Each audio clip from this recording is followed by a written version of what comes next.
Welcome back, everybody, to the Dusty Bender Podcast. I am one of your hosts, Chance Watson. With you, as always, your other host, Taylor Wells, and producer, Aaron Larson. Folks, we have a fantastic show to you today. Episode 138 coming at you, recording on a Thursday night. And, folks, it is the anniversary of arguably, no, not arguably, this is a hockey podcast, the greatest moment in sports history. That's right. Miracle on Ice, baby. That's right. So I thought real quick before we get even into it, folks, real quick, rapid fire. Taylor, Aaron, where were you when you first saw Miracle? I went to the midnight showing with my comp team, my travel team. They let us into the theater. It was the midnight showing, but I think we got like a little sneak peek, and then, yeah, they shouldn't have let us in. So we had idiots on that team, dude. Yeah. Like you? Well, yeah.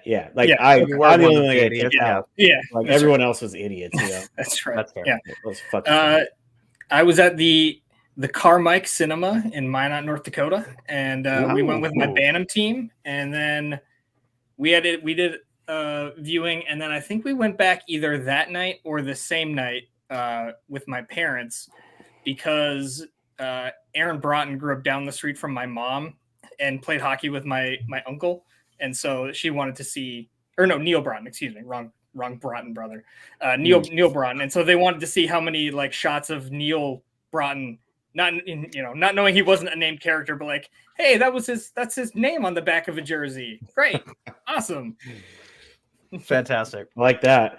No beer Broughton. Yeah. I was up in Castlegar, Canada, on a hockey trip up there, and it was so fucking late.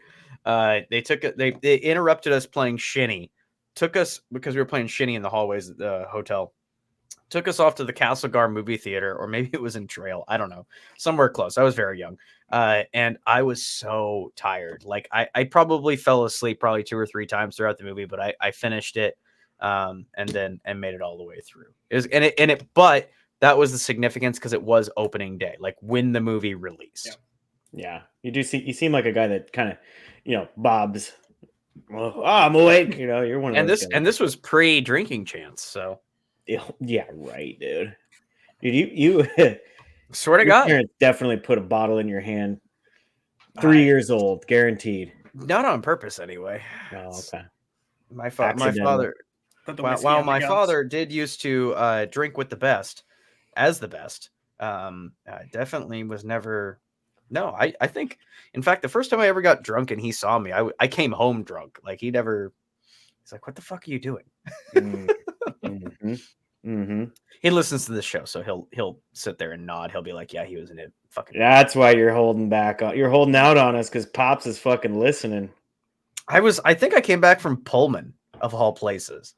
God, Chance. Somebody got me back from Pullman, and I was like pretty drunk, and I was like, "Oh, that's not good." Yeah.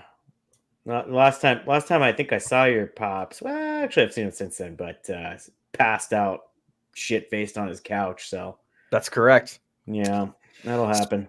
Spring break, and then we got up and drank some more. Yeah, spring break. As we should. That was spring break 2015. Hashtag. Yes. Yes. I would. You know what? I got to pop onto Instagram tonight and just look at that hashtag. I got to search that. I'm sure that's a thing for sure. It's got to be some good shit from North Idaho. It's just randomly like a Bigfoot sighting. It's just you walking across the bar and someone like just happened to take that picture. Yes, that's 100%. Sounds right. Yep. All right, now let's pay some bills real quick. Folks, we need to give a shout out to the Hub Tavern out in Spokane, Washington. The Hub Tavern is the premier hockey bar out in Spokane, Washington, part of the Anchor Alliance. That means they are officially affiliated with the Seattle Kraken. Go on in there and say hi to Dave and Mona. Check them out. Have a beer. Absolutely could not say more great things about them. I probably should stop in. Taylor's been really slacking. He's only been in there once, but I haven't been in there in a while. I need to get out there. That needs to happen here very soon. So if you are traveling through Spokane, the Hub Tavern on Monroe, you got to check this place out. It is the absolute best place to watch hockey, the absolute best place to drink a beer, and some of the best people that you'll go up to the bar and like just belly up and like be able to have a conversation with. It's absolutely fantastic. Love the place. Yeah. Also, what's that, Taylor? Oh, I was just gonna say it's a great bar setup too. It's a super long bar. I love that shit, man. Yeah, you can sneak in anywhere, pop in, grab a little beer. It's good shit. Don't be deterred by the fact that it looks like it's in a house. Yeah, that threw me off a little bit, but totally worth it. We walked out. Like, oh yeah, cool house party. Is this? Yeah, it's a fucking house party. You guys got beer pong? I mean, and what's the house record? No, they don't have beer pong. They just have a fucking regulation net set outside. They got a bubble hockey in there? No, I've given them shit a lot of times, and it's very expensive. They did semi-recently. This has been there a while, but they have an original Bobby Orr pinball machine. Oh, that's sick as fuck. And it has him as a Chicago Blackhawk, which is very weird. Damn, that thing wasn't cheap. Yeah, no, definitely not. But it's like it's official. Nice. Yeah, good shit. All right. Also, folks, we got to shout out Jeff at the Monterey Cafe. Monterey Cafe, best place to go sing karaoke and have a slice of pizza. Absolutely love the place. I was in there fairly recently, had a slice myself. Say hi. All the folks there are just absolutely awesome. Anybody behind the bar, anybody behind, I guess the pizza counter, you would say that. It's absolutely fantastic place. Go in there, sing your heart out. Or if you're just drunk and you got the munchies, go in there, have a slice of pizza or 5. It's very affordable and it's very good. So go on in there. Love the place. Shout out to Jeff. Can't say more great things about Monterey Cafe. Absolutely love the place. Also, got to give a shout out to the Hockey Podcast Network. The Hockey Podcast Network is the best place to pick up any sort of hockey content. Go on in there to the hockeypodcastnetwork.com and check out all the amazing amount of content that we have. Pretty much a show for every team. And if you're just interested in general hockey talk, we've got shows for that too. And last but not least, folks, Fire Chief John Miller. Folks, big dog. Fire Chief John Miller has been a longtime supporter, longtime listener of the show. And he just wants to remind you all that you need to replace the batteries in your smoke detectors, not only because it will save your life, but also that chirp is really annoying. Like, it's super fucking annoying. We all hate it. And you need to replace that because not only will your sanity stay intact, but you'll also save your life. So that's a good thing. And also fuck space heaters. Yeah, for sure. If I see one more space heater, dude, I swear to God. This is an anti-space heater podcast. They're not energy efficient. Okay, they're you turn on one space heater. This is directly from Avista. All right, I'm reading it right now, right here. Avista says that if you turn on a space heater for 5 minutes, your electrical bill will go up $500. That sounds like it's backed by data-driven metrics. Yeah. That is definitely official. We can't get sued for that. Aaron is totally happy with that statistic. And a gorilla, a full-grown gorilla will punch you right in the face. Yes. Wearing a Dusty Bender shirt. No. No? We can't have any liability with the gorillas. Now we're gonna start splitting liability. Okay. That's right. Can't be sending imaginary gorillas. Faces now. Yeah, can't the best place would have been before we started. The second best place is now, Right. That's right. Yeah, we got to start somewhere, right? We're saving the world, energy efficient. That's right.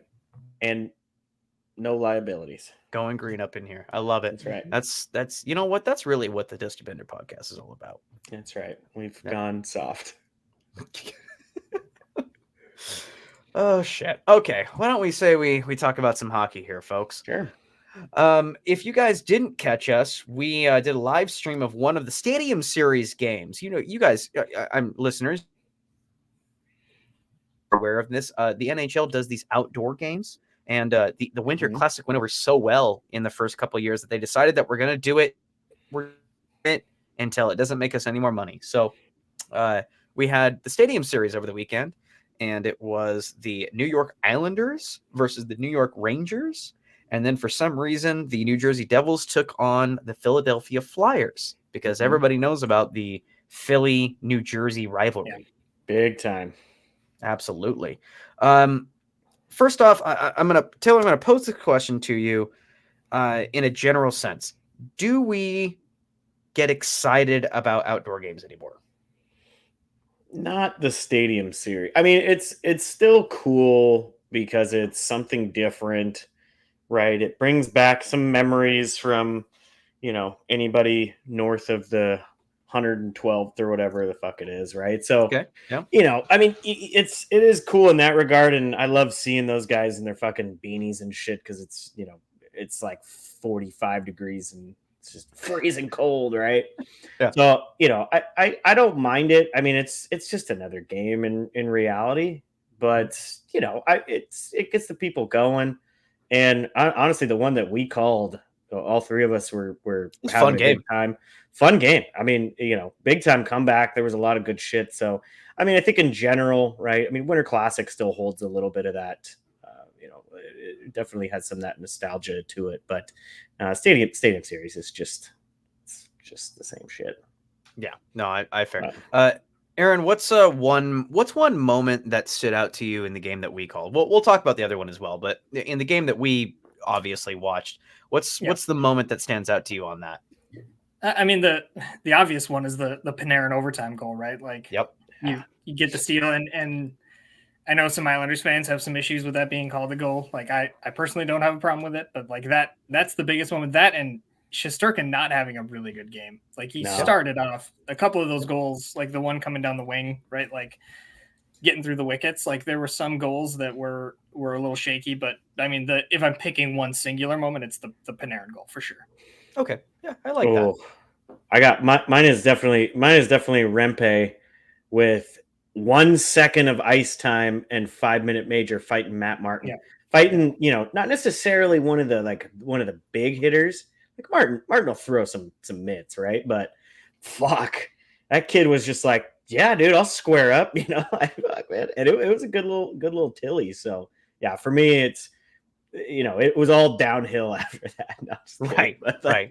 Well, we definitely had an absolute blast calling the game. If you are listening to this and you were on the live stream with us, absolutely. Thank you for jumping on with us and having fun. We will be doing it again. The goal of the Dusty Bender podcast is we're going to do a live stream at least once a week. And at the moment, we are slated to do a live stream of the Devils Tampa game this coming Sunday at, for our time, it's 10 a.m. For people who live on the East Coast for some reason. I hear people on the East Coast are mean. No, they just tell it as it is, man. Oh, like we sugarcoat it a little bit over here, whereas the East Coast for me is like, I've dated a girl from the East Coast, and oh baby, I mean, she just fucking lay it into me, dude. I'm like, goddamn, bro. Is that because she was from the East Coast, or just because she was dating you? I think it, had something to do with the pecker. There was a lot of variables that went into it. Well, no, I mean, when any woman's angry, you're gonna, your family's terrible, your pecker's small, you're not funny, Thanks for making me feel a little better there. I'm glad to know that it's not just me. Every like in a breakup, every guy and every girl's got like the go-to like insults. Like for guys, it's like, you're just like your mom. Pow. Oh, yeah, that's a good one. Right. Exactly. Yeah, that works. That works really well. But the go-to for a woman in a breakup is your dick is small. So yeah, hey, if it's working, don't fix it, right? I mean, it's been working for hundreds and hundreds of years for him. So might as well go back to the well. It could be what's his face from The Leak, and she'd still be like, no, his dick's small. Yeah, no, yeah. So that's that. It really was a good game. I don't know if I'm going to be able to make it, but we'll try. It might just be you two little stink pots, dude. All right. Well, it might not be, because and Wells announcement right here. I did shoot a message out to Fire Chief John Miller. to see if he wanted to make a return to the show. There you go. Right on, dude. Yeah, we'll see if he for those longtime listeners, you guys are familiar that John Miller is the only person to ever co-host the Dusty Bender podcast, other than Taylor and I. So Is he going to do it from the station? Like in between fires, in between space heater incidents. We're on scene right now. On scene of what? 4 alarm structure fire. Hey, let's kick it over to John. What do you think about the slash that just happened? Yeah, well, just putting out the smoke. 3 dead, very sad. If they don't get at least 3 first rounds for Soros, I'm gonna fucking lose it. Okay. And that's a big shot into right center field. That'll be a good one, dude. That's really good. I think that might be great if you don't make it up. So yes, folks. Once again, last shout out. This coming Sunday, we will be doing the live stream for that game.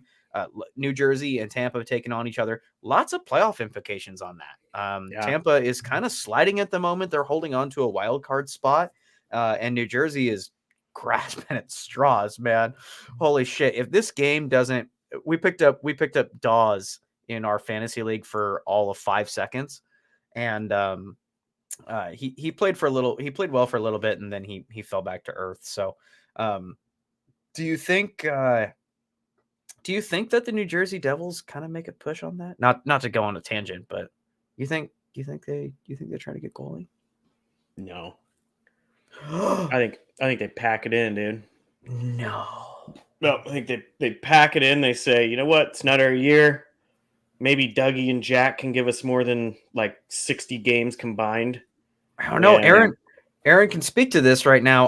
All of New Jersey Twitter is calling for Lindy Ruff's head. Whoosh. Yeah, they soured on him again. It's a new week. Yeah. Well, it was. I mean, last year they were chanting "fired Lindy," and then later in the year they were chanting "sorry, Lindy." So now I guess we're back to fire Lindy. So ridiculous. To give a quick shout out to a Twitter account that I do enjoy. Like I get a chuckle from every once in a while. The Brat Pack. I know they're not necessarily politically correct all the time, but they have a Lindy meter where it goes back. It like literally it changes every game. Like re-sign Lindy. All right, let's see how this goes. Fire Lindy. Come on, damn, dude. He posted it tonight, and it's like past the fire Lindy, like it's almost below. Dude, I mean, as soon as he said the shit he did about Alexander Holtz, it was like the whole fan base was like, "Fuck off, dude." So yeah, he somehow made it back, or people have forgotten about it. Last year was crazy because they went on that just sick fucking streak, right? It was like they won. I don't remember how many games in a row. And then they turned around and they lost almost the exact same amount. Right. And it was like Lindy Ruff was the greatest. This was the greatest fucking team to ever come out of New Jersey. And then literally they were like halfway through their losing streak and they were like, no, I don't know. Lindy Ruff, dude. That might be one thing that we could give shit about New Jersey Devils fans. And because usually we're sitting here, we're obviously taking shots at Toronto and everything like that. The Devils, I've never seen. Like that meter is truly real. Like I've never seen a fan base go like from one night to the next, like our coach is the best. Let's fucking re-sign him for life. And then like, oh my God, this fucking bum, I'm going to drown him in the Hudson River. Dude, you know what? In Devils fans' defense, I personally think that's every fucking hardcore hockey fan, dude.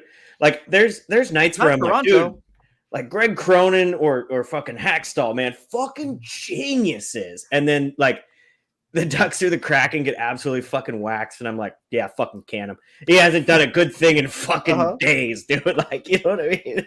Okay. We are definitely it's just crazy people. I don't fucking know. Cronin's fair. I will agree with you on that. Hackstall, like, I don't know. I feel like we're in the minority because a lot of this is a positive and negative thing about Kraken fans. Like they love the team. Okay. Like they have grown a personal attachment to the players, regardless if they're good or not. And I it's sports. So I definitely appreciate the completely blind loyalty of just loving players. I get it. And I love that to a degree, but you and I and Aaron, we want the Kraken to win a Stanley Cup. And like because rumors going around like Wenberg might get traded. Oh, where's I can't get rid of Winnie. Can't get rid of Winnie. It's like, have you looked at his stat sheet? Like, you could absolutely get rid of. We would be lucky to get rid of Winnie and get something in return other than a bag of pucks. Dude, Winnie's the name of like the little Shih Tzu down the street. like we're just like, come here, little Winnie. That's you know right. what I mean? Yeah, I'm with you on that. But that's absolutely right. Okay, to wrap up the Stadium Series stuff, we had a great time doing the Battle of New York game. Did you guys watch the Devils game? Bits and pieces. So I watched I had the recap going. I didn't get to watch the actual game itself because I was doing fucking flooring all goddamn day. But I feel like you just need to embrace it and become a floorer. I still haven't. We decided it was florist. Yeah. We're getting rid of like flowerist is what an actual florist should be called. So florist is what I'm. Okay, doing. No, it's official. A person who lays floor is a floorer. Floorer. It's not as cool. They definitely don't care if it sounds good. Floorer. Yeah. Okay. No, anyway. I didn't. I just watched the highlights. Yeah, it was like, oh fuck, the Devils are back, right? The Lindy meter was just rocking. It was popping. Yeah, popping off, man. Well, and Dawes was playing well. It seems like there's a coincidence between Lindy meter high and goaltending being good that game. Which is weird. I mean, that's how everyone feels about their coach, right? Like that's true. Like, good coaching is good goaltending, right? Like that's how it goes. That's why we have goalie coaches, though. And goalie whisperers. Goalie whisperers. But that's the thing. We don't you don't see their face, right? Like, like who's the Kraken goalie coach, right? Like, I don't fucking know. Is it Hobby Bullen? Like, what I mean? I have no idea, right? So, but it's just the head coach ends up being the face. Mm-hmm. Yeah, it's Ilya Brizgalov. Yeah, him and Joey get on real well. Speaking of goalie coaches, Franz Jean of the Tampa Bay Lightning goalie coach. Shout out to him because I've actually had a face-to-face conversation. I had beers with the guy, and he might be mildly biased because I was like, oh yeah, fucking Vasilevsky might be the best goalie in the league, and he goes, how do you think he got there? Oh, baby, that's fucking. That's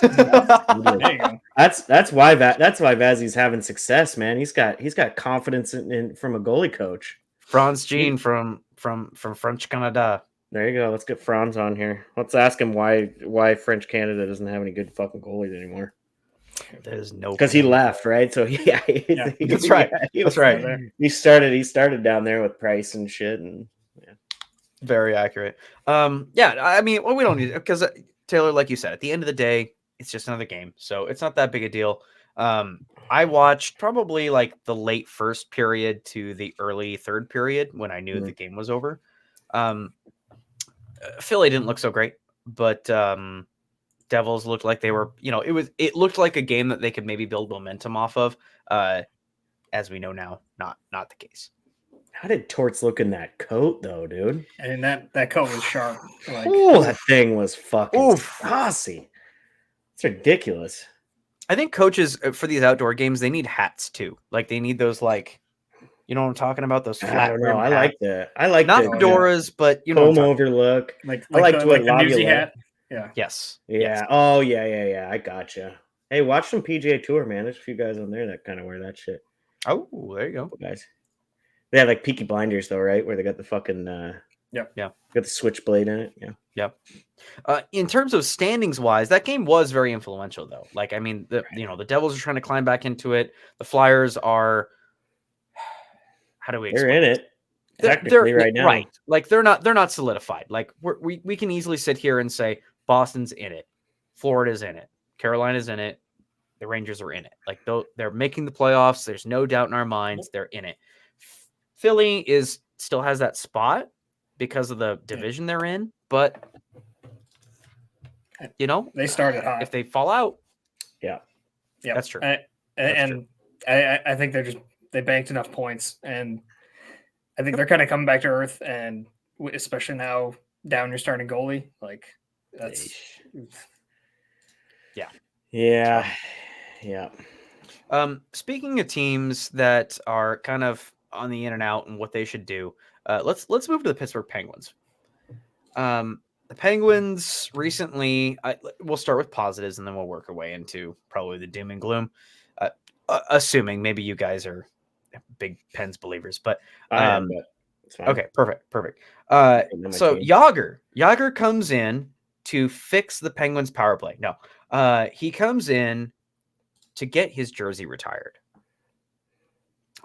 Thoughts on Jagr? Okay, on a scale of Jagr shouldn't get his jersey retired to Jagr should get his jersey retired by everyone, where do you think he should fall?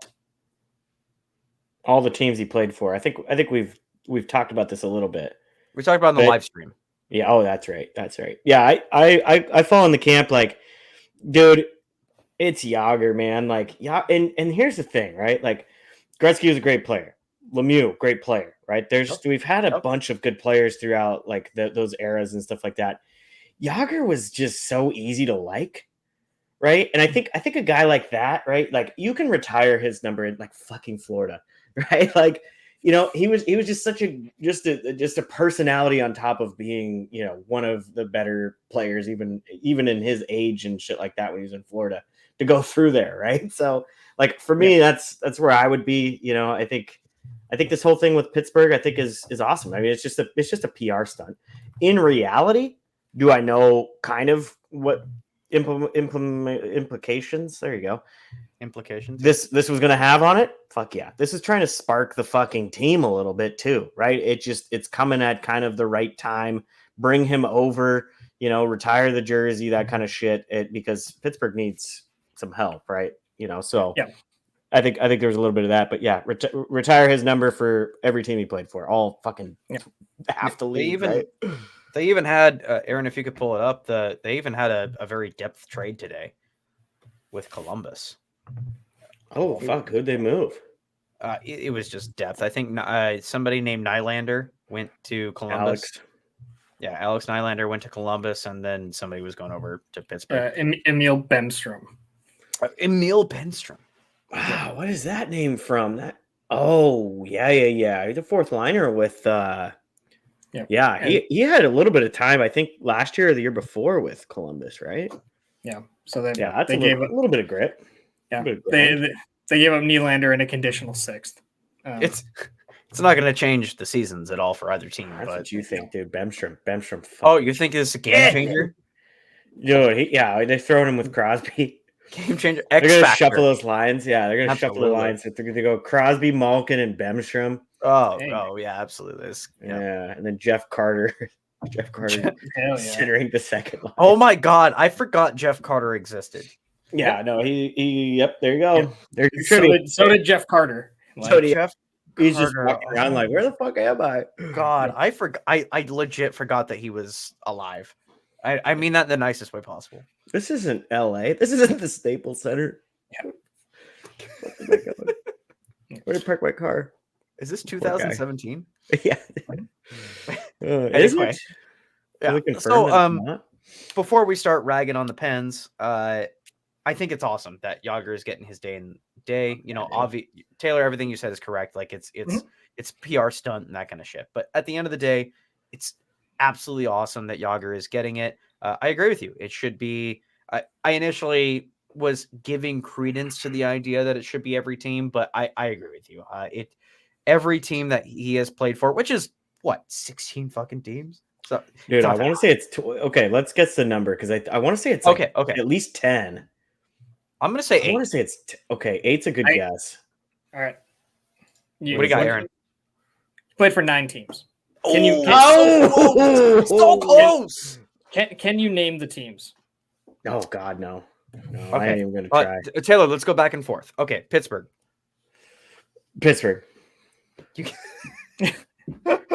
I already said Florida. Okay. Florida. Okay. Philly. Yep. Oh, that's a good one. Jagr, dude. That's 3 of 9. 3 of 9? 9 fucking teams. Yep. Man, I can't think of all of them. There's some that are like here. You pass, I'll go Calgary. Yep. All right, keep going, dude. You're fucking firing all cylinders. New York. No. Or yes, excuse me. Yes, he did. Yes. Okay. Cool. Sorry. Columbus.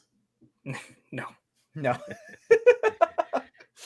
I already said Philly. I already said New York. I said Calgary, Florida, Pittsburgh. All East Coast though, right? Is there any West Coast? I don't think so.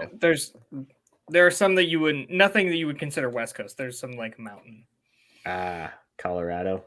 Okay, hit me with we got 5. Give me the other 4. So it was you missed Washington. Fuck. The Devils, the Bruins, Oh my God. the Stars, and the Flames.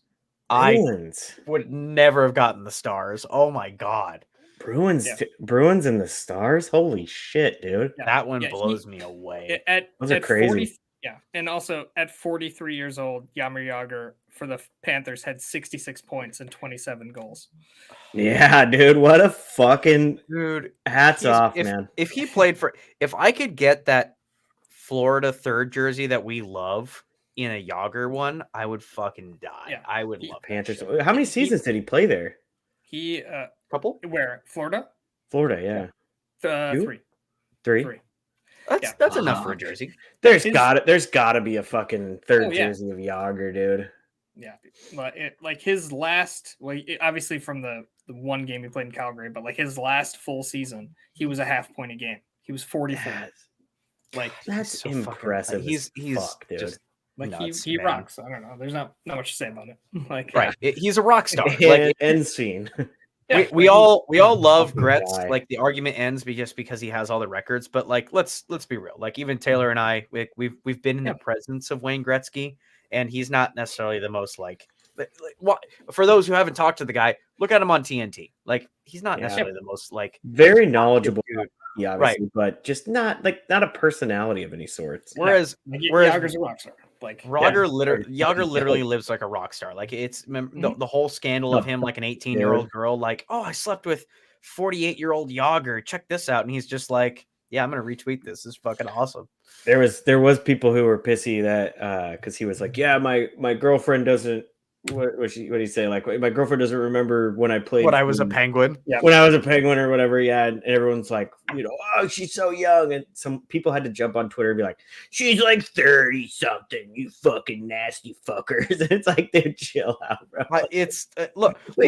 All right. If we live in a world where Leonardo DiCaprio breaks up with any girl over the age of 25, so yeah, that's true. Yeah. Aged out. Right. And Jagr is like a god amongst men. The guy is still playing professional league. Granted, he owns the team, but he's still playing professional, technically speaking. How old do you think it's going to be? Like, when will Jagr officially retire? What's the age? If he's, 54, I think we said? He's 57. 57? God damn it. 60. You think 60? No, he's 50. No, sorry, he's 52. I misread it. 52. 60. 60. So you think so? 60. 60 seems, I mean, I guess it depends. For me, it depends if he settles down with this 30-year-old. God, playing professional hockey for 8 more years. Like, Jesus Christ. I'm 32. He'll get like a ceremonial game in. 100%. I don't doubt it. I think I've read some stuff that part of the reason is like for the financials of the team. Like it's not as much like because whenever he plays, they sell out. So I've seen or heard some people saying that like it might just be an economic reality as much as like he likes to That's play. Very fair. It's not just like a Vegas thing where like they can't bring a guy off of LTIR yet, and so they need a body, so they just bring Jagr in and don't play him at the league. We'll get into Vegas here in a second. All right, fine. All right, real quick, let's talk about probably the goal of the year. Can we pull up the goal of the year? Sick, dude. It's so good. Like there is a lot of defensive lapses in this play, but oh my god, he almost loses it, right? Like, but it's but he pulls it off, and it's fucking amazing. All right, so Quentin Byfield with the LA Kings playing against the Columbus Blue Jackets. Oh, that's in real time. Like, I think he's even like, oh my god, I can't believe I just did that. No, he looks dumbfounded. It reminds me of the Rick Nash goal. Like when I saw it, like it does, like 100%. And it's like against a lot of the same stuff. Yeah, exactly. Yeah, and it's against Columbus, which is very funny. But Oh, There's the like, skate. So it oh, looks so from behind. So I think it's this view, this view in the slow mo. It looks like he loses it, but to have that hand-eye coordination to just pop his skate, like he almost like he has to basically put himself off balance to kick this thing back up to himself. Oh, fucking sick, dude. Kid's gonna be dirty, man. It's so Kid's gonna be dirty. Yeah, he's gonna be unreal. It's And he's having a great season already, man. Credit where credit is due. Like a lot of teams need to look at the LA Kings and look at how they have rebuilt. Like this is a team that was not in the basement for very fucking long, man. Like it was. I know. We're old at this point, but I know. Like no, man. Like they were legit bad for what? 2 years, 3 years? Like yeah, a little bit of that is luck, though. A little bit of that is luck. No. Buffalo has had like 15 years of goddamn first round picks, it seems like, and they just can't get it together. Right. But I think what like LA is an example. I think another example is New Jersey. I think another example is the Rangers. Right. New Jersey hasn't won a cup since Broder. It has nothing to do with the cup. Oh, okay. This has. I thought we were talking about rebuild. Did I? Yeah, no, you're talking about. Like, well, the ultimate goal is to win the cup, and the fucking Kings won it. It wasn't back to back, but it was like sans their rebuild though. Sure, right? It's they bridged eras, right? Like they Kopitar and Dowdy are still there, and they were able to go through like the first core rebuild, like, and then more of like a retool, and then now they're back up contending again while they still have it's a good class on how to do a rebuild, whereas like there are many teams that are still mired. Like we look at Buffalo, we look at Ottawa, that teams that like once they lost Ottawa, they lost Daniel Alfredson and they've been terrible ever since. Yeah, I think there really is an importance, and I think to LA's credit, to Rob Blake's credit, right? They have a very that's probably what I should have said. Yes, but they can draft. Have drafted really good, right? They've pulled some really good talent, but to a lesser extent, even than say New Jersey and Rangers, where Rangers got 1 and 2 picks back to back, right? We talked about that on the live stream. Rangers very similar, right? Jack Hughes, huge, right? Yep. Nico Hischier, I think a couple years before that, but a couple first overall picks, that's going to help, right? So that'll kind of help boost those. Whereas LA, I mean, it's Quentin Byfield, Turcotte, couple of those, but yeah, figuring out. And I think what's big for LA for me, Fiala not having like a fucking rock star year. That's a great bring, right? They're on Arvidsson, great bring. I think that was my point. Is that they're on the way up, whereas like most rebuilding teams are like mired in this.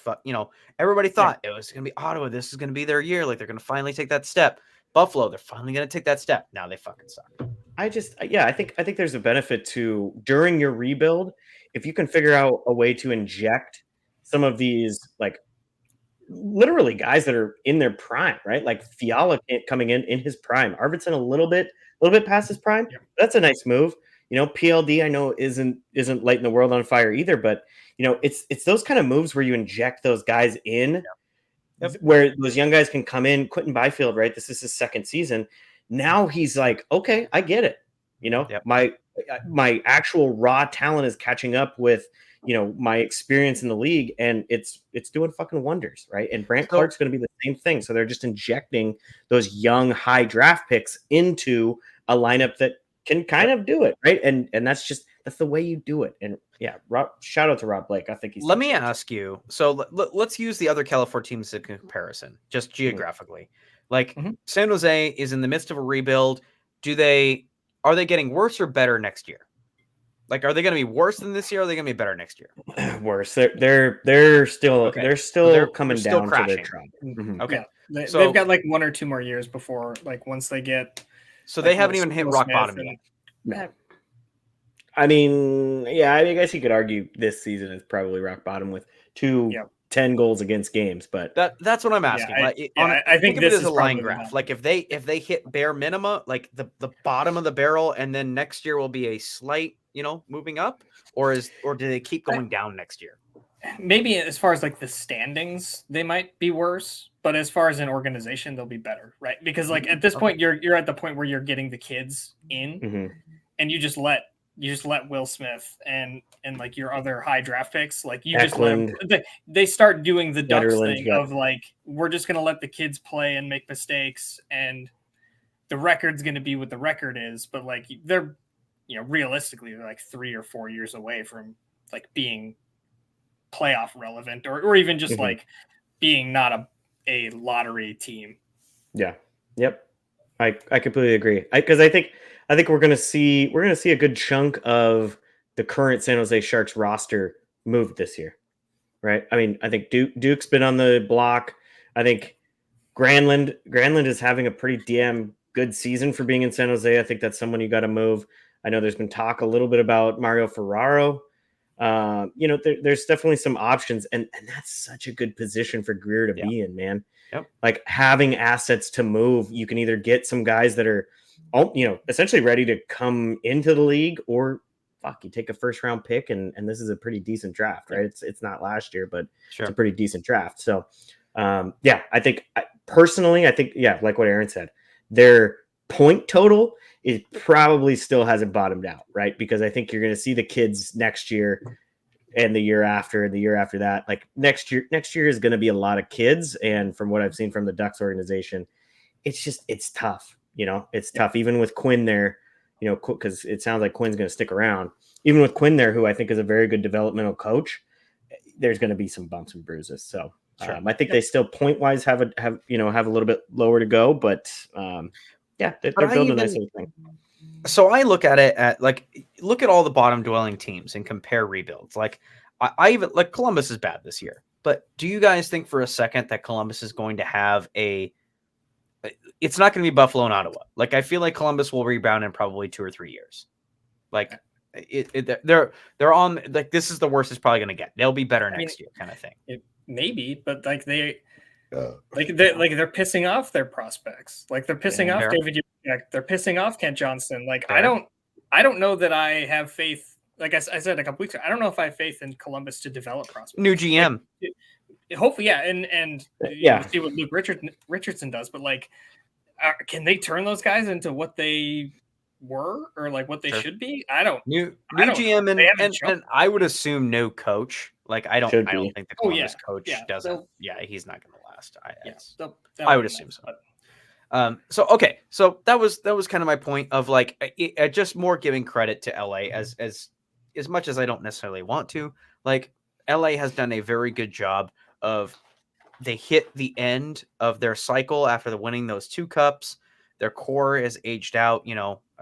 Dustin Brown is a distant memory at this point. Quick has played for technically 1, 2, 3 other teams at this point. Don't forget the time Columbus. He was a Columbus Blue Jacket for a hot second. Don't forget that. Like 24 hours. Yes, exactly. So that's kind of what I wanted to give. Another big milestone that we need to shout out here in the league. Austin Matthews. I don't know if you've heard of this guy before. Austin Matthews scores his 50th goal. He potted one more. So that's what we were chatting about a little bit. Yeah, he actually hit 51 in that game. So he hit 50. Okay. World went fucking crazy, and then he was like, you know what? Fuck it. I'm just gonna pot another one. And do one more, yeah. Yeah. So 51 and 54. We don't as of this recording, not sure where he's at, but what a fucking beast, dude. Guy's good. We just haven't seen this in so long. Guy's awesome. Awesome. It's and then I'll pass it off to you guys. So I think Toronto, we need to start thinking of Toronto like we think of Edmonton. Like in Edmonton, the difference of talent is so extreme that it's easy to see. Like anybody outside of Edmonton or Edmonton fans can see that team is driven by Connor McDavid and Leon Draisaitl. Yeah. With Toronto, the talent is a bit more mixed in, and they do a decent enough job of passing the puck and moving it all around to where you don't necessarily see it. But I don't know. I kind of think of the point is like what happens if Toronto, like say Austin Matthews breaks his fucking collarbone tomorrow. Not wishing that on him. I'm just saying. God forbid. Jesus. Say he goes down with a collarbone injury or something like he's out long term. Yeah. How does Toronto survive? Like, that's the bet they made, right? Like when you paid everyone top dollar, right? Yep. Like the way that team's cap is structured, those 4 guys have to be in the lineup and they have to be productive. Otherwise, the whole house of cards falls apart, right? Like, and that's been the thing for years, right? That's why for those who are not familiar, Aaron, name the 4. It's Austin Matthews, it's William Nylander, it's John Tavares, and it's Mitch Marner. And maybe you throw Morgan Riley in there. Like they don't need Morgan Riley, dude. But honestly, they obviously don't need Morgan Riley. All they need is Jake McCabe. Yeah, but they don't have the money to pay depth guys, so they need those guys. McCabe for Norris. Yeah, dude, he's fucking coming. Yeah, no, I 100% agree with that. Yeah, I mean, it's super impressive, right? Like everybody's kind of been waiting for him to just do this goal per game shit. Like he's so fucking good. And honestly, it's really impressive watching him play to where like most of the time he's just like, yeah, another day at the office, right? He just fucking scored another goal, you know? Mm-hmm. But so I think I want to see actually a little bit more out of him, especially like from a playoff series, right? Love that demeanor. I think that helps keep him calm and look, I can do this all day, right? But in a playoff series, you being a fucking potentially goal per game guy, you got to Selly that shit. So I want to see a little more Selly out of him, but I'm not like some of the, and realistically, it's a very small percentage of the Toronto media that's like, well, he only has 30 something assists, right? Like I'm not like that, dude. Shoot the fucking puck. That is that's what you're paid to do. And if your other players can't receive a pass from him and score, he's not going to get an assist, right? So, like, just let him score goals. That's literally that's all that matters in this league, right? Like, and it's not just the goal scoring, right? It's not just the goal scoring. Like he is a conservatively an above average defender, if not like a low key Selke guy. Like he isn't a very good. He is like an underrated 2-way game. On top of like scoring, he's on pace for 77 goals. Like I think it was Myrtle had era adjusted. It's the second best goal scoring rate of all time behind Brett Hull in like 1992. Like it's not just like it's historic levels of pace. Like he's on a higher goal pace than Ovi to start his career, right? Like unreal. Yeah, he has put himself in the conversation of like, to start his career, one of the best goal scorers of all time. Like it's insane. I think the other stat that I saw that really, honestly, aside from the 2-way stuff, because I think that's obviously super important. That's how you win championships, right? You can't look at Austin Matthews and go, this guy can't win you can't win a championship with Austin Matthews on your team. No, because he's playing defense too, right? My biggest thing, 4 penalty minutes on the year. 4 fucking penalty minutes on the year. That is insane stat, dude. Mm-hmm. That is fucking stupid. So, I mean, you're talking about Selke. You could give this guy every fucking award right now. That's having insane, dude. Yeah, he's having a better year this year than when he won the MVP, and he might finish third in MVP voting. Like it's crazy, and the penalty thing is crazy to me after seeing McDavid like getting pissed off and like shoving guys and like grabbing their fucking being a fucking whiner, right? And then McKinnon has been doing that for fucking years, right? So you're putting Matthews up against those two guys. Those two guys are pretty fucking whiny, whereas Matthew just goes about his fucking business, dude. Like it's super impressive what he's doing. I wish he wasn't on Toronto, but it's fine. I wish he didn't have a fucking narco choma mustache. Hey man, mustaches are coming back. As long as they're thick, I understand that, but his is like purposely thin, and it upsets me greatly. Okay, purposely thin is not like you penciled it on. Like that's not fun. He's got. I eat this thing a little bit. You know what I mean? It's not even that thick. Oh, I have to keep mine from getting into my I have to trim it like every 2 or 3 days. Yeah, you gotta pop that upper lip in there, huh? Mm-hmm. Problem. That's a problem. All right, Taylor, you want to pay some bills? Yeah, we can do that. All right. If you want. Tell me know. Tell me about DraftKings. Yeah, I can do that. DraftKings Sportsbook. We know hockey games move fast, but with DraftKings Sportsbook, an official sports betting partner of the NHL, you can score faster than anything happening on the ice. This week, new customers can bet $5 and get $200 instantly in bonus bets. Download the DraftKings Sportsbook app with code THPN as in the Hockey Podcast Network. New customers bet just $5 on the NHL and get $200 instantly in bonus bets. Only on DraftKings Sportsbook with code THPN. The crown is yours. Gambling problem? Call 1-800-GAMBLER or visit www.1800gambler.net. In New York, call 877-8-HOPENY or text HOPENY 467-369. In Connecticut, help is available for problem gambling. Call 888-789-7777 or visit ccpg.org. Please play responsibly on behalf of Boot Hill Casino and Resort in Kansas. 21 plus, age varies by jurisdiction. Void in Ontario. Bonus bets expire 168 hours after issuance. See dkng.com/hockey for eligibility and deposit restrictions, terms, and responsible gaming resources. NHL and the NHL Shield are registered trademarks of the National Hockey League. Copyright NHL 2024. All rights reserved. Yeah, huh? Oh, cool. It's just me. It's just me sitting here, just chatting away, just going off about Kings. You guys just let me do my thing, huh? That's nice. Well, you just gotta leave you hanging a little bit. Yeah, I like that. I'm sure you made it through okay. Yeah, no one wants to hang out with me. That's right. Did Jeff talk about stuff while we were gone? No, I just kind of commented on the fact that I was there by myself.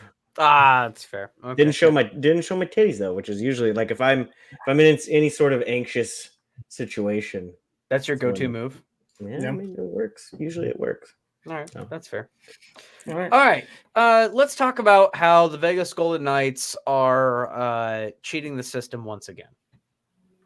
I'm sorry. I'm sorry. What I meant to say was Mark Stone is hurt, and Jack Eichel's hurt, and they will conveniently be totally fine by the playoffs. Yeah. You know what? The Jack Eichel stuff makes sense, right? Shea Theodore gets moved away. He gets moved off. He's temporary. He'll be back fairly soon. Shea Theodore is back. Yeah, no. That's what I'm saying. So Jack Eichel wasn't on LTIR. Oh, okay. They moved him onto LTIR because Shea Theodore came back. So, I mean, that makes sense. And I think that's a temporary move. So people are just going off because, you know, I think it is funny that it's Stone again, right? Like Stone is hurt again at the most perfect time for them. You know, it's just part of their game plan. Like they literally have it circled on their fucking calendar that Mark Stone's going to go down, you know, on what was it, the 21st, 20th, right? So like, it's just perfect timing. I understand why people are upset. I saw they posted some dumb shit, like some like pansy ass injury about how he has like a torn spleen or something like that. Like, okay, whatever, walk that shit off. No, I'm just kidding. Yeah, I could see that from the perspective of somebody. I don't know. It might be just a situation where it's just a coincidence, and coincidences do happen all the time in life and in hockey for sure, 100%. But that being said, like if somebody's looking from an outside perspective, and we've seen Mark Stone go on IR for like the last, I want to say 3 years. Yeah, it's been a couple for sure. Yeah, it's like he usually goes down around this time of the year, maybe a little earlier, and then will magically show up in the playoffs. It's also very convenient for Vegas right before the trade deadline. Now, that being said, everybody's setting it up for Vegas to do that. Aaron, you're the numbers guy. Like even with Stone on IR, they don't have much to work with, right? No, they don't have. I mean, they have no money. Like they're a capped out team, right? And so it's also worth noting, at least right now, Stone is on IR and not LTIR, so he still counts against their cap. Okay. So they don't get relief on LTIR. I haven't seen that. I know he's week to week was what the last thing I'd seen McCrimmon said. But if he's on IR, he still counts against their cap. That might be a cap. That might be a cap friendly lookup. Yeah. Yeah. And the other thing, actually, this is cap friendly. I'm looking up right now. So cap friendly has him on IR, so he's still on their cap right now. Okay, but he's week to week, which normally means at least a month, and then they can move him to LTIR. So maybe this is just like preempting that. Sure. But even if that's all true, my thing is, if you are good enough to make it to 30 games without your two best players offensively, if other teams can't beat that, like, I don't know what to tell you. Like, it's not a like no risk move. Like like you're just throwing their whole season off. They could lose some footing, like some positioning for sure. And you're just not playing, you're not playing game situations for like 2 months, and then you're coming back game one, right? Like, it's easy to be rusty in that situation. So I don't think they're doing anything nefarious, but like, yeah, if it's available to you, if the owners and GMs had a problem with it, it wouldn't be in the CBA, right? So like, I can't get too mad about it. Like, it was fine when Kucherov did it. It was fine when Patrick Kane did it. Like, this is just it's just a thing. And fans will fire off about that. Like, they'll be very angry about when it happens, but if your team utilizes it, then you're okay with it. And because I did have an argument. The Dusty Bender Twitter account fired off the Franklin goes on LTR to circumvent the cap meme a couple times. And somebody fired off with, well, if it was so bad, the GMs would have. It's like, no, the GMs don't want to get rid of it because they potentially might use this loophole. It's not that it's not bad. Okay. It's that the GMs all want the option to be able to circumvent the cap in the future if they ever do make a run. So they're not going to downvote it. No, they would never do that. From a fan perspective, you can be like, this is fucking bullshit, but sure. Whatever. I think the thing with Vegas though is it happens once, right? Shame on me. It's a thing, right? Shame on me. It is what it is. It happens again, right? Shame on you. Right. We're past this just being a fluky thing, right? Like this. How many years has Stone done this? Right. That's what I'm saying. So like, I understand where a lot of people are coming from, where it's like, and for one, the top of the list, it is the cup defending champions, right? And no one wanted Vegas to win that fucking cup, right? Besides people in Vegas. So the right. Only, so like, let me set you up for this. The only thing is that if it depends on what they do at the deadline. Like, if Vegas comes out and they move for somebody big, then you and I, like, we're all grabbing our pitchforks and our torches. Fuck yeah. So if I Taylor, so Jack Eichel's currently on LTIR. That's $10 million off their cap. Mark Stone, let's assume that he goes on LTIR. That's 9.5. So they got $19 million in cap space to abuse, and that's assuming that they don't come back for the rest of the year. Who do you get with that? Like, there are no Jack Eichels available at this deadline. Gensel's the best. Gensel's the best one. Gensel, I mean, even close to the chest, right? You could go after an Eberle who's hitting you at what, 4.5, 5, right? Like, how about a Riley Smith? I saw that one. I fucking ring it back, dude. Fucking run it back. I mean, yeah. You say it'll be interesting to see what they do. They're for sure filling that 19 million if they can 100%. if they can get Jack Eichel to just go on, like, mental health break, right? Like, you know what I mean? Bruce was like, yeah, Jack might come on the road trip, but I don't know. Like, I don't know how he's. I haven't talked to him on the Skype machine. Like, fuck off, dude. He might come along. Buchnevich is another good one, right? There really is some. Nope. There's some good players on there. Trevor Zegras, apparently. That's right. Everyone hates him till he's on their team. Zegras is terrible. You guys getting him? Yeah, he's only like a 4 million cap hit, so he's awful. Yeah, so they for sure will fucking use this, and I think that's why people are understandably upset, right? I think to be honest with you, Jack Eichel, he's back before the playoffs, right? Like, Yes, most likely. Okay, but here's my thing. There needs to be something, if there already isn't something in the league, where his check-ins need to be sent to, say, a league source, because before Stone got hurt, he was about ready to come back. There was multiple posts on this. He was supposed to be shortly after Shea Theodore. If he extends this all the way to the playoffs at this point, right? It's bullshit.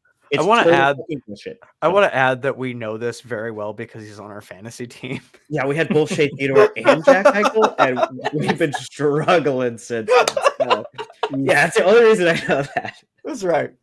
It's not like I checked in with the guy from fucking Sinbin that I hate, right? Like, I didn't just hit him up. You and Ken are best buds, I bet. Yeah. So I won't talk on it too much because I don't know as much as fucking what's his name. So let's kind of dive into that for just a hot second. So I mean, Pittsburgh has been this is a team that, for all intents and purposes, if you look at the standings, Aaron, if we could pull up the standings? Yes.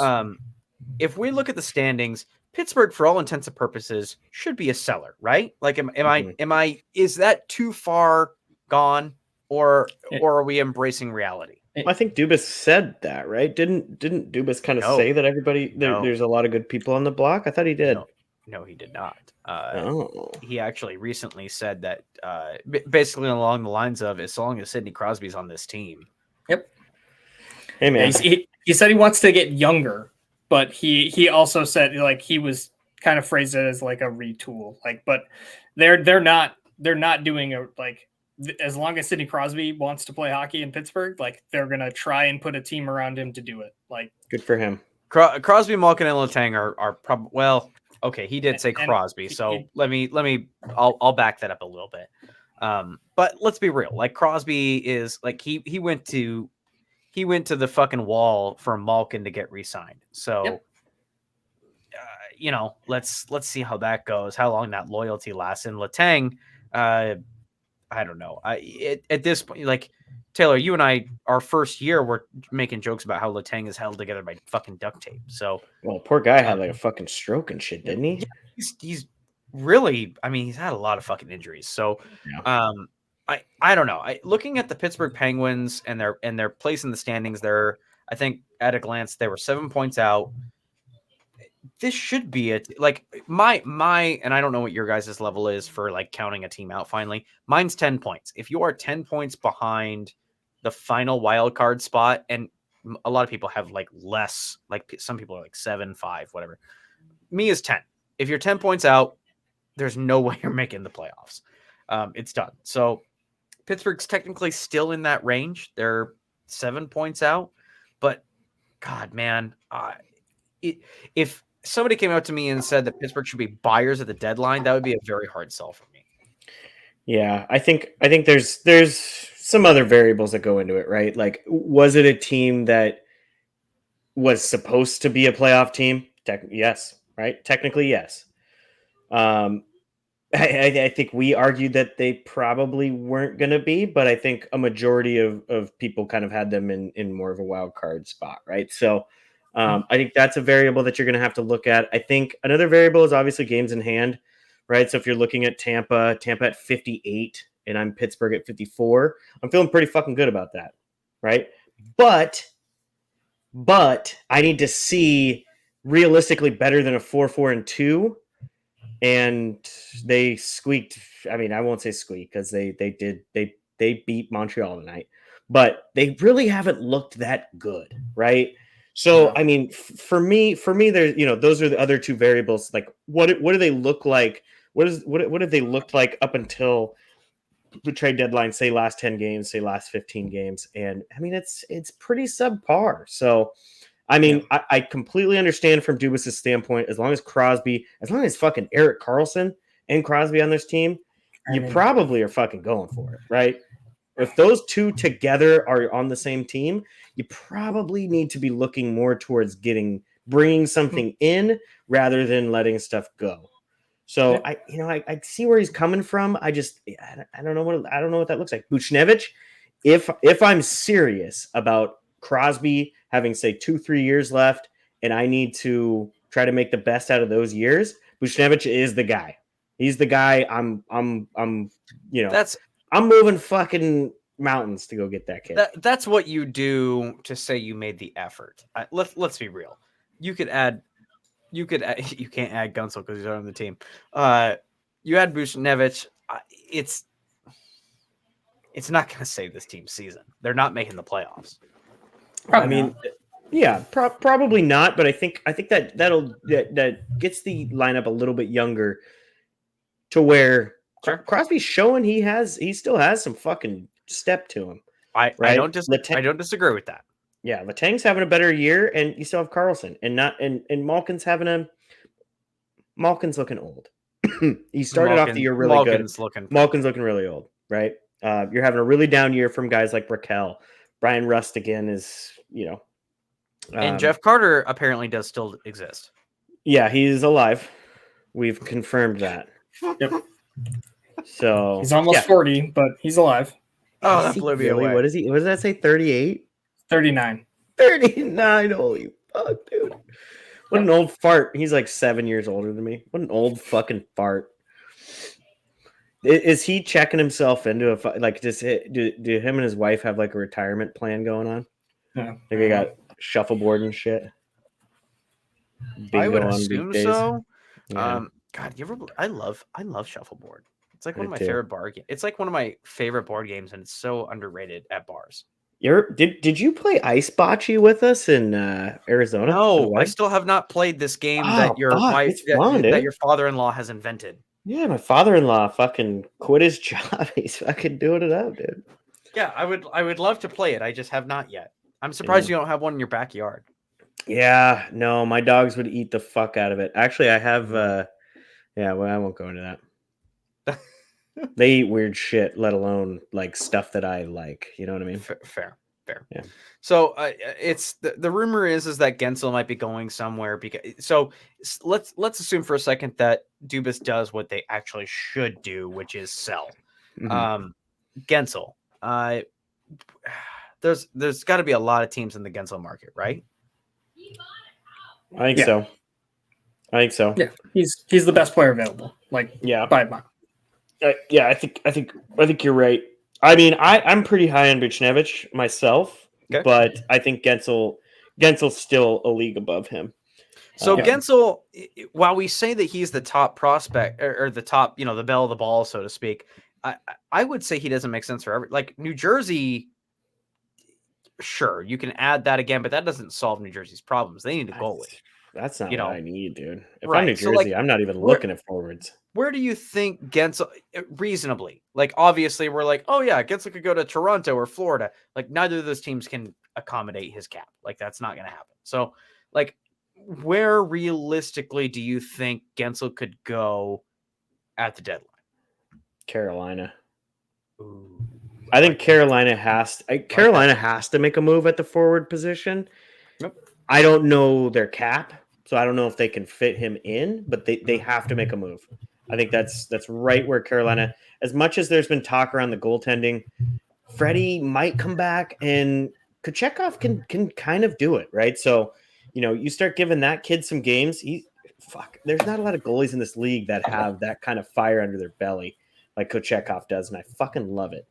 I don't know where Freddie's at. Ronta's obviously not the answer, but that to me, you can get away, and they have been getting away with that goaltending, and especially if Freddie comes back, that the forward group has to be looked at, right? I know they like Chris Drury. I know they like, some of those Nakash. I think that's the wrong way to say it, but they like some of those kids, but you got to have a little more firepower because they ran into a hot goaltender in Sergei Bobrovsky last year, and they needed some fucking goal scoring, and they didn't have it. So to me, that's where they need to be looking is like a Guentzel, a Buchnevich, a lot of a guy that's not on a ton of radars, but probably should be is what is Frank Vetrano? He's almost a 30 goal scorer, and you can get him very fucking cheap.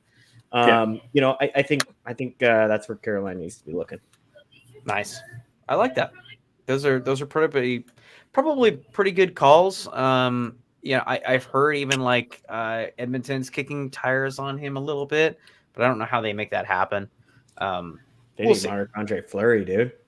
Oh, Yeah. well, and we can even talk a little bit about the goalie market here for a second, because it seems like in the last week it's blown up. Like the quiet rumors that Saros is available is now like loud. Like it sounds like New Jersey is, whether it's a stunt to maybe lower the price on Markstrom, or they're serious, which they should be serious.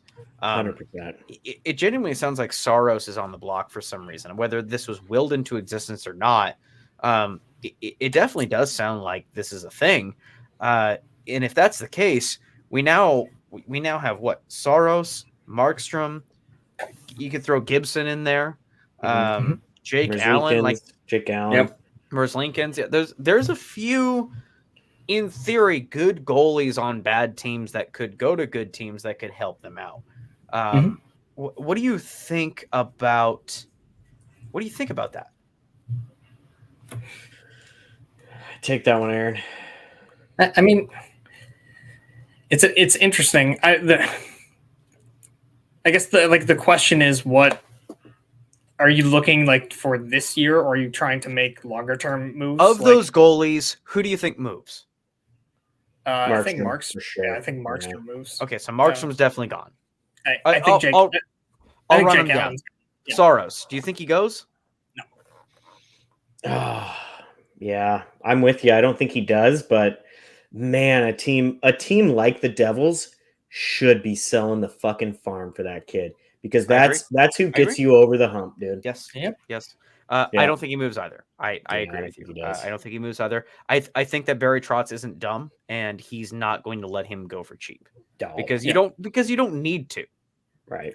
I think if we do see Saros go, it is the highest amount of picks and prospects and players that we see for attendee over the last fucking forever. The kid's what? I think he's 29. what, 27, 28, 29? 29. Yeah. So I mean, and still playing fucking good on arguably a middling Nashville team. I don't think I think Yossi and some of those guys kind of helped them get to where they are towards the 500, but fuck the kid is the belle of the ball right now. Put him on a good team. We talk about Gibson. I love my boy Gibby. I think you put Saros on a team like Carolina, like fucking New Jersey, and I think Saros is just going to be way better for that team. So yeah, I don't think he moves, but if we do see him move, it's going to be like multiple firsts, some very nice prospects. I think it's going to be one of the highest returns for attendee we've seen in a long time. So we'll see what happens. Saros would have to. I mean, you have to move mountains. Like anything short would be just like a slap in the face in Nashville. Okay, Markstrom. Yeah. I think with the season he's having, I think, and maybe I think again you look and see, and I think this is why New Jersey was kicking the tires is, because of his contract. Right. You can even sign him for 2 more years if you wanted to after this season and just kind of see where he's at and see if he can kick Vanacek or Schmid into potentially a starter role down the road. But he gives you a nice little cushion while realistically they're either in or coming into their window. Right. Yep. And it gives you a nice little push there. So what do you think, Aaron? Who do you think he goes to? I don't know. It's a tough one. That's a good question. I guess I would go New Jersey just because it makes too much sense. But I don't. But how they get it done, because they're also cap the fuck out. So yeah, that's fair. So okay, Taylor, the big question here, because it's in theory it makes total sense. We've been saying it for a while. Gibson. Yeah, Gibby's an interesting. Does he go? And if so, where? Oh, yeah, he's an interesting one because I think he should go. He should have already been gone, in my opinion. As much as I love Gibson, goalies are better to trade in. I think a lot of the league kind of agrees in this respect, right? It's kind of an off-season move to move goalies. Yeah. So he should have been gone this year. They should have brought in, they got some guys that they could have played Dostal all year and they would have been in the same fucking record, right? Because he's still a decent tendy. So yeah, I think, I mean, because you're not looking at Edmonton, right? Because Edmonton likes Stuart Skinner, they're kind of looking for a backup.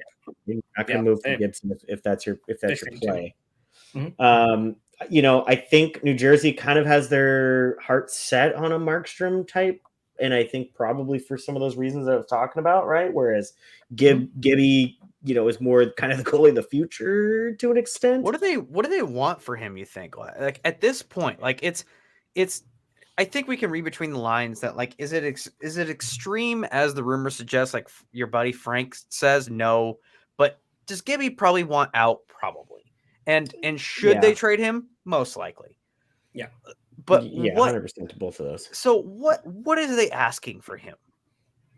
I think you're looking just below what some of the top tendies in years past have gotten. And I think that's why it's been so difficult for Verbeek to pull the trigger, because I'm sure he's had calls. I'm sure he's had offers for Gibby. I mean, it's been well known for a little bit that he's kind of ready to move on.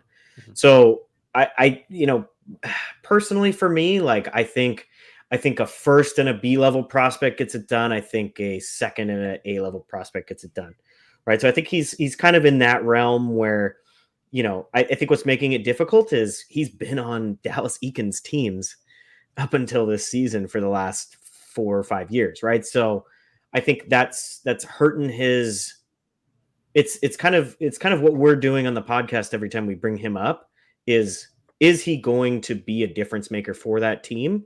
A lot of people still think he is. It's just GMs that are trying to trade for him are going to convince Verbeek that he's not.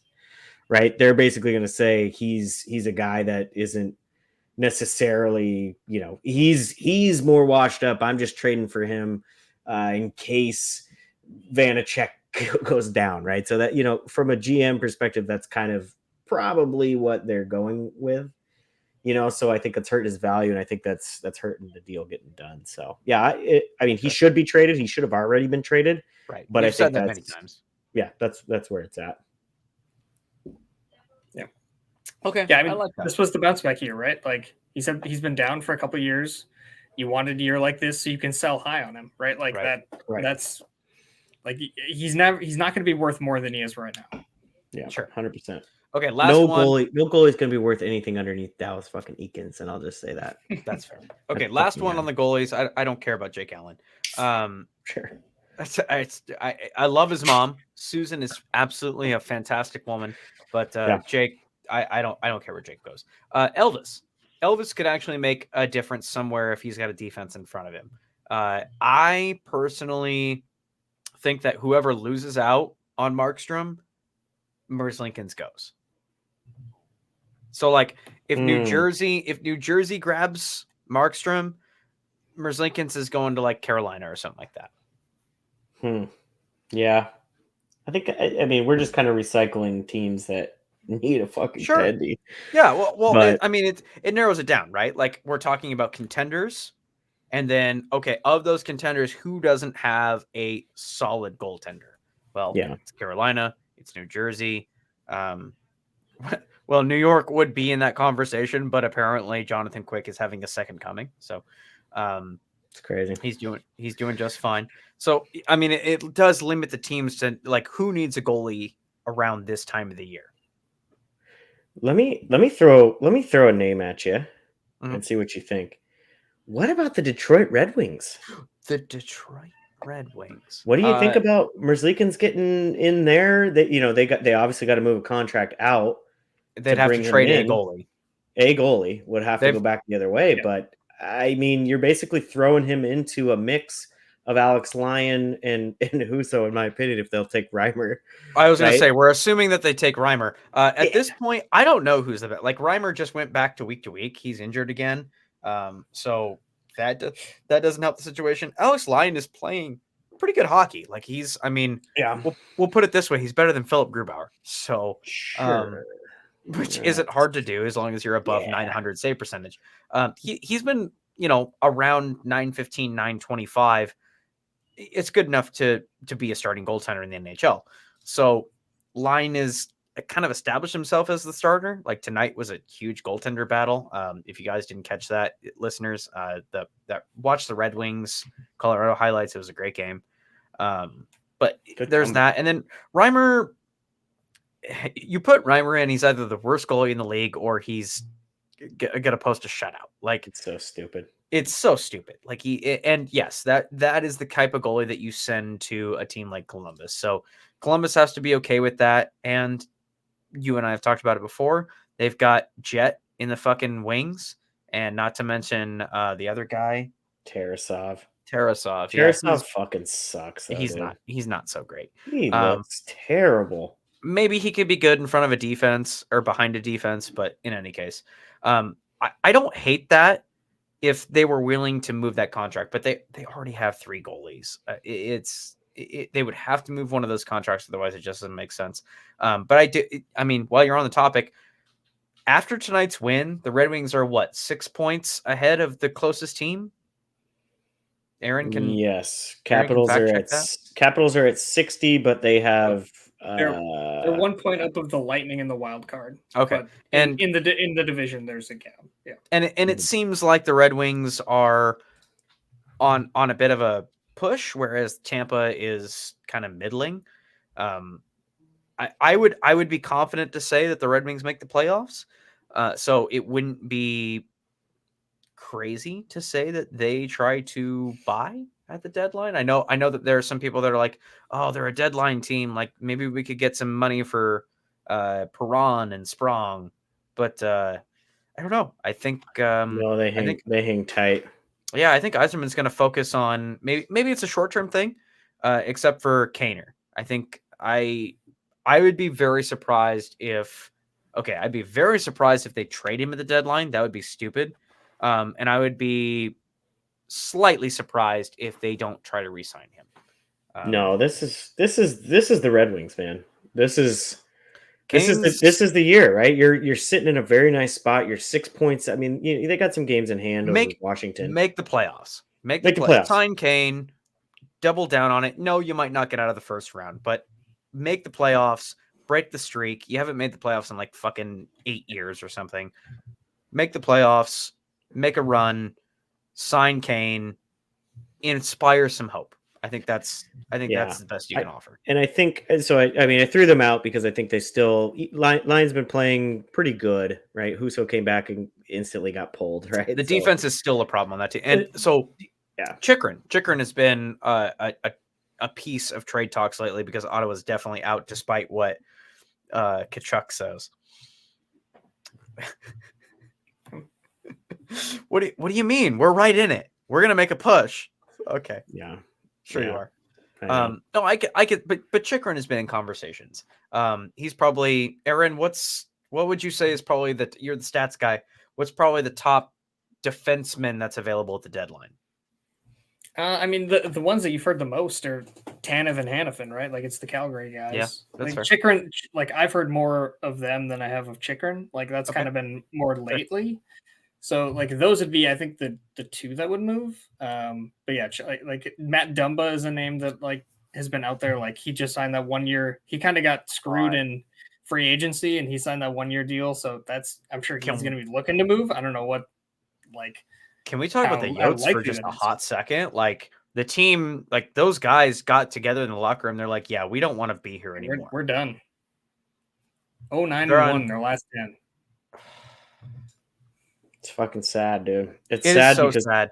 Torini's a good coach. This is a pro Coyotes podcast. Like we want the Coyotes to do well, or at bare minimum, at least exist. Like there's a lot of good fans in the Phoenix area, and it just sucks that we talked about it before. Like if the Coyotes made the playoffs, that might be the spark that like keeps them alive. 10-game losing streak is not that.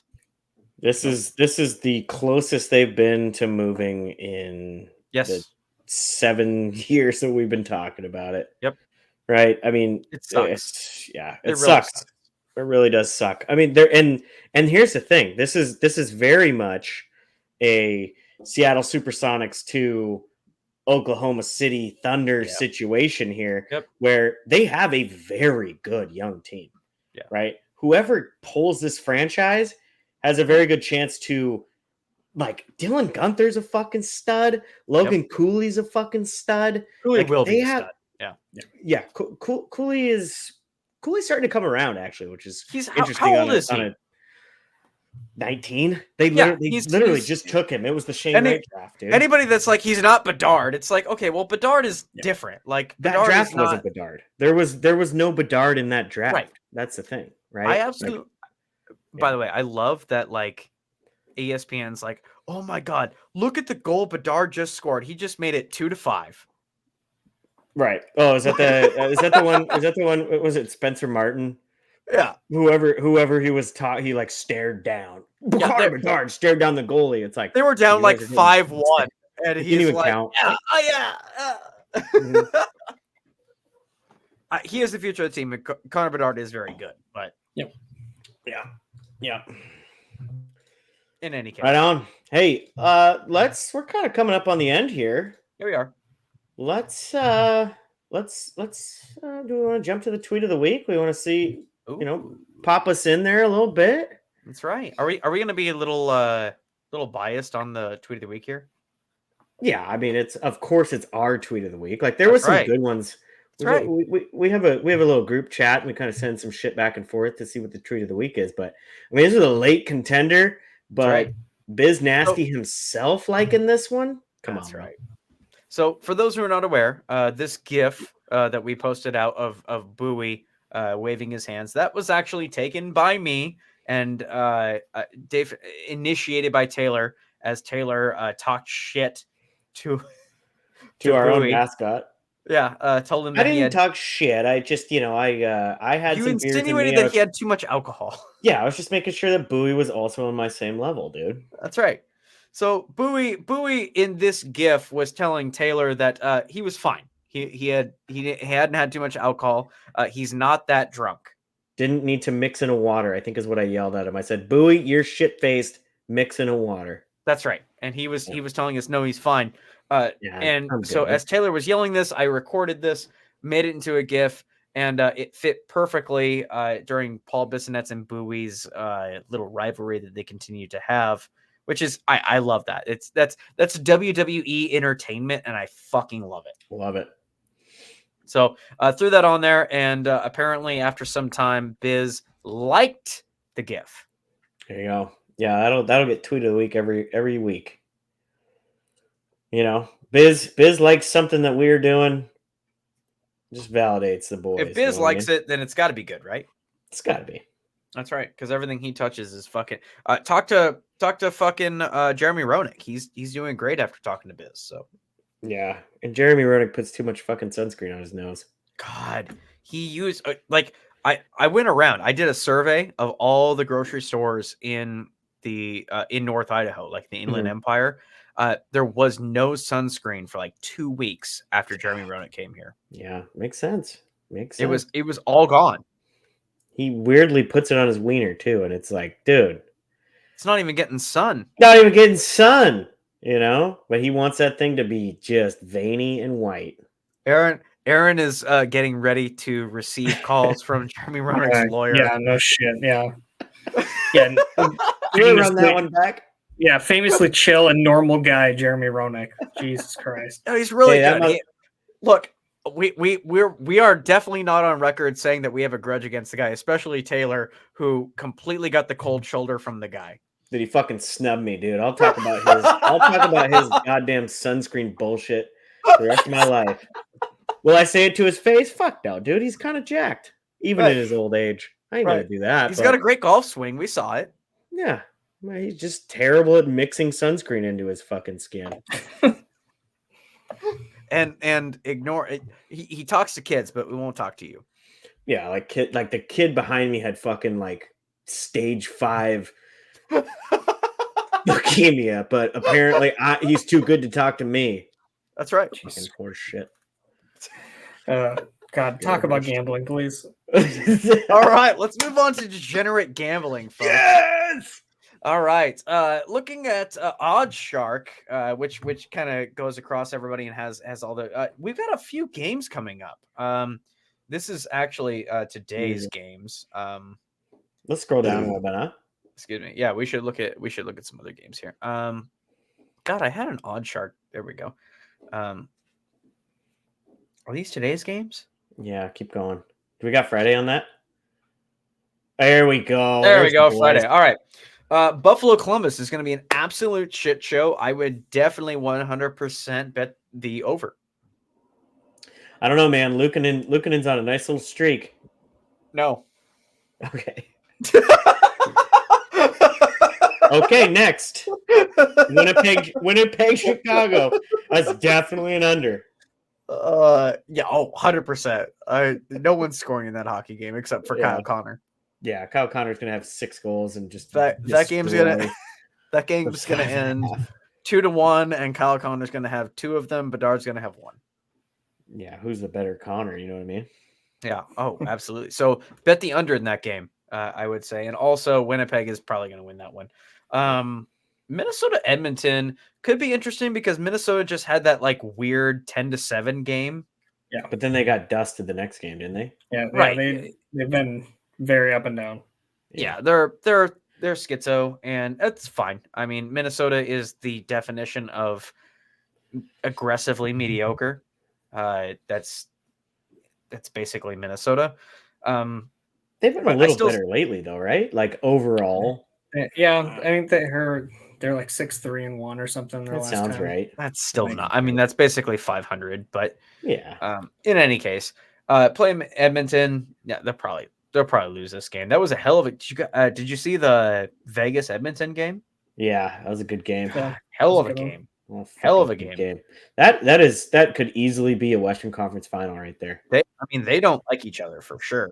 I love that, dude. Yes. If you're getting chippy, dude, if you're getting chippy with this much time left in the season, that's a fucking battle, dude. Give me that Western Conference final. Because you know that you're probably going to meet in the playoffs at some point. Fuck yeah. Oh, fuck yeah. But like both in the Pacific? Oh, yeah. Yeah, absolutely. Mark Stone having his scheduled LTIR. Right.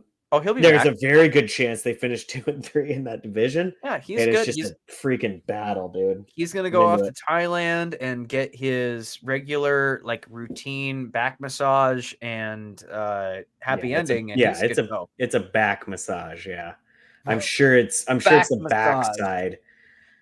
Gonna get some libel calls about that. That's right. Right next to Jeremy.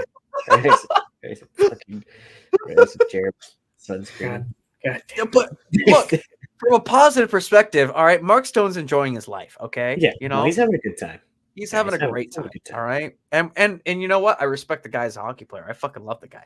Dude, Bruce was like, hey, so Mark, Jack's about to come off LTIR.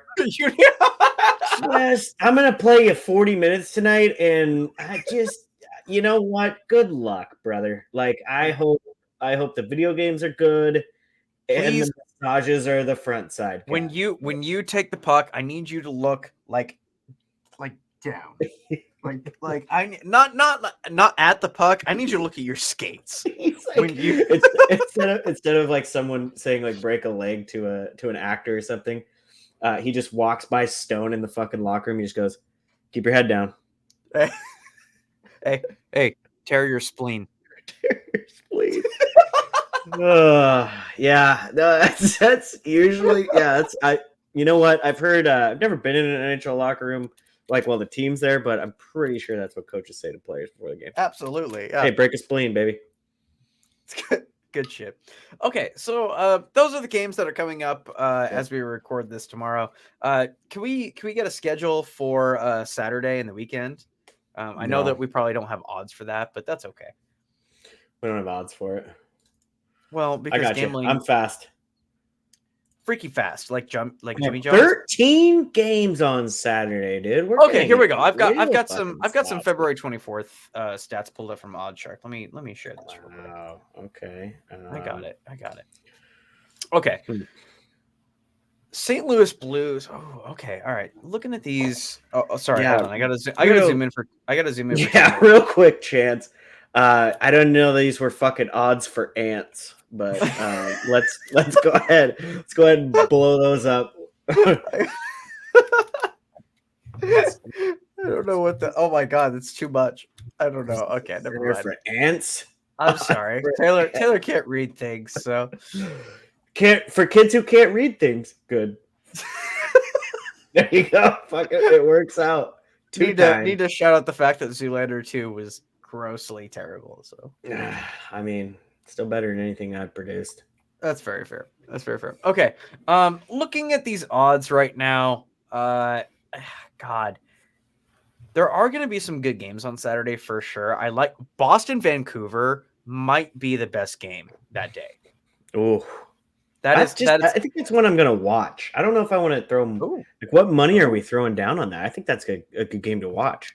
Right now, Boston's a -143 to Vancouver +115. Oh, on that game.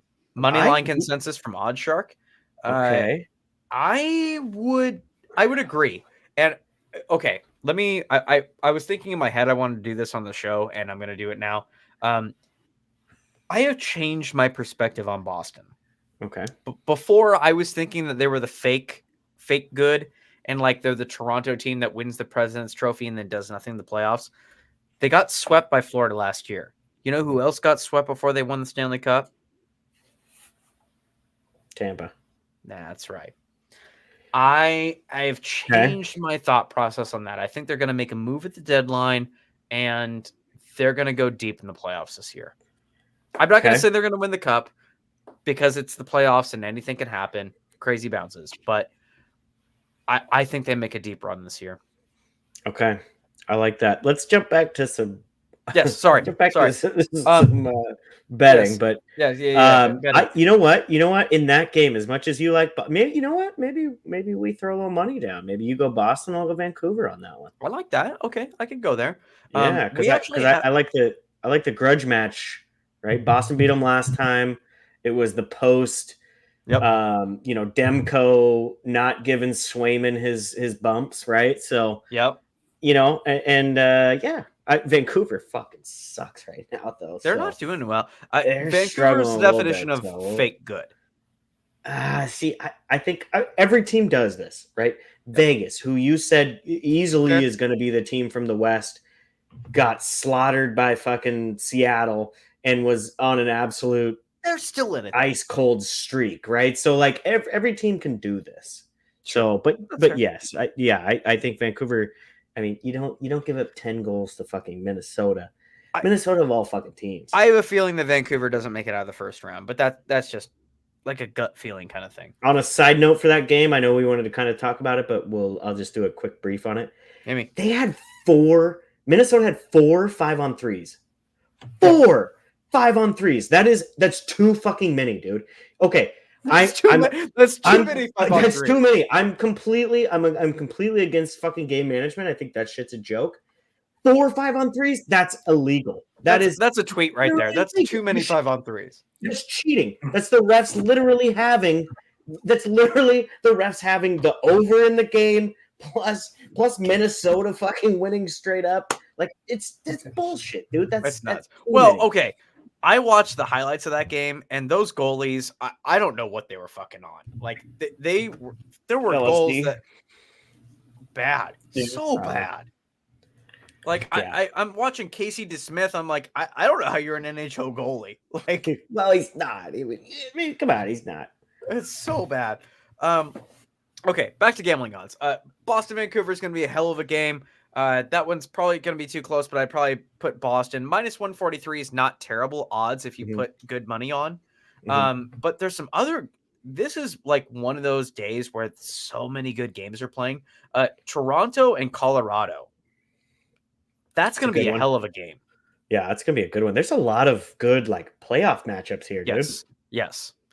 Dallas and Carolina. What a fucking game that's going to be. Could be a cup. Like Colorado, Toronto could be a cup. Yep. Dallas, Carolina could be a cup. In fact, Boston, Vancouver Could be a cup. Like, looking at the odds right now, Dallas is plus 115 to Carolina's minus 143. I like Dallas on that for the money. I don't mind it. Yep. For the money, Yep, I don't like mind Dallas. The Dallas there. I don't mind Yep. Dallas there. Is it in 8 p.m. Eastern? So it's probably in Carolina. Is it Carolina? Yeah, it's probably 8 p.m. is late though, right? That's Eastern time. Oh well, shit. You're right. I don't know. Yeah. Maybe in Dallas. 5 p.m. on a Saturday. Yeah, it's probably in Dallas then. Might be Dallas. Yeah. Well, shit. Dallas is underdogs in the road game. Oh, I would definitely put some money on Dallas. Another cup matchup: Nashville versus San Jose. Absolutely. Betting the over in that game so much. Dude, give me the over in the LA Anaheim game too. Fuck yeah. Oh, we got Battle of Alberta. Saturday's gonna be fucking banging. Really always an over too. I wouldn't put money on that because that game is always a coin flip. But I'd put money on the over on that game. I might hold off on laser tag on Saturday until I watch that fucking game. Ooh, okay. Or are you getting up early to get to the casino to put some money down? You're putting stuff in my head, man. I think so. Yeah. I might Venmo you some coin. All right. Yep, I can do it. Okay. I'll be there. I like it. I'm a little hungover, but I'll be there. That damn right. That's exactly how it should be. Yeah. I'll have Aaron drive me home again. That's right. Aaron is the adult of this group. Well, he is actually the adult. Yeah. I am. He's like an adult. He's got like a kid and shit. He's like an actual adult. Oh, I have zero responsibilities, so it's fine. Yeah, I have like one responsibility. Yeah. And she's pretty self-sufficient. Right. Yeah. We're all good. I don't have to feed her that often, right? Like oh shit. Okay. I think that we've reached the end. You guys got anything else? Nope. Yeah, I don't have any takebacks, dude. Everything I said is exactly what I wanted to say. I firmly believe in it. Look, we're borderline comedians, and the job of a comedian is to have hard opinions and stick with them. Mm-hmm. So I'm okay with it. Yeah, everything that we said in stone. Yeah, it's totally fine. Absolutely. Never go back on anything. Yeah, never a doubt, dude. Never, ever. All right, folks. We appreciate you guys listening. This is the end of the show. Please follow us on Twitter, Instagram. We're not on Instagram. Never mind. We're on Twitter. We're on Facebook, Apple Podcasts, Spotify. Follow us on whatever that you guys take in your podcasts on. We really appreciate you guys. YouTube, absolutely. If you want to see our smiling faces, we do a lot of effort into giving you guys visuals and whatnot. So check us out on YouTube. We are definitely on there, and give us a subscription, and make sure to check out our live stream on Sunday. We'll make a post about it on Twitter. Cool. All right, everybody. Thanks again. We'll see you later. Bye-bye.